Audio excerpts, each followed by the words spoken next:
ವಿದ್ಯುತ್ ಉತ್ಪಾದನಾ ಘಟಕದಲ್ಲಿ ಬಾಯ್ಲರ್ ಸ್ಫೋಟವಾಗಿದೆ. ರಾಮನಗರದ ಬಿಡದಿ ಬಳಿಯ ಬೈರಮಂಗಲದಲ್ಲಿ ಈ ಘಟನೆ ನಡೆದಿರೋದು. ಅಮಲೇಶ್, ಉಮೇಶ್, ಸಂಚೋನ ಸೇರಿ 5 ಸದ್ಯ ಚಿಕಿತ್ಸೆಯನ್ನ ನೀಡಲಾಗ್ತಾ ಇದೆ. ಗಾಯಾಳು ಕಾರ್ಮಿಕರಿಗೆ ವಿಕ್ಟೋರಿಯಾ ಆಸ್ಪತ್ರೆಯಲ್ಲಿ ಚಿಕಿತ್ಸೆಯನ್ನ ಕೊಡಿಸಲಾಗ್ತಾ ಇದೆ.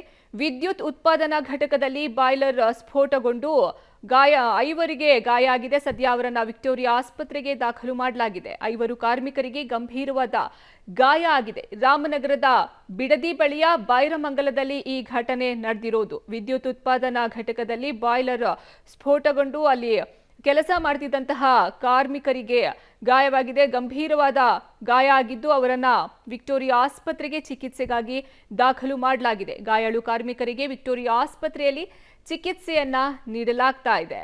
ವಿದ್ಯುತ್ ಉತ್ಪಾದನಾ ಘಟಕದಲ್ಲಿ ಬಾಯ್ಲರ್ ಸ್ಫೋಟಗೊಂಡು 5 ಗಾಯ ಆಗಿದೆ. ವಿದ್ಯುತ್ ಉತ್ಪಾದನಾ ಘಟಕದಲ್ಲಿ ಬಾಯ್ಲರ್ ಸ್ಫೋಟ ಆಗಿದ್ದು 5 ಗಾಯ ಆಗಿದೆ. ಸದ್ಯ ಅವರನ್ನ ವಿಕ್ಟೋರಿಯಾ ಆಸ್ಪತ್ರೆಗೆ ದಾಖಲು ಮಾಡಲಾಗಿದೆ.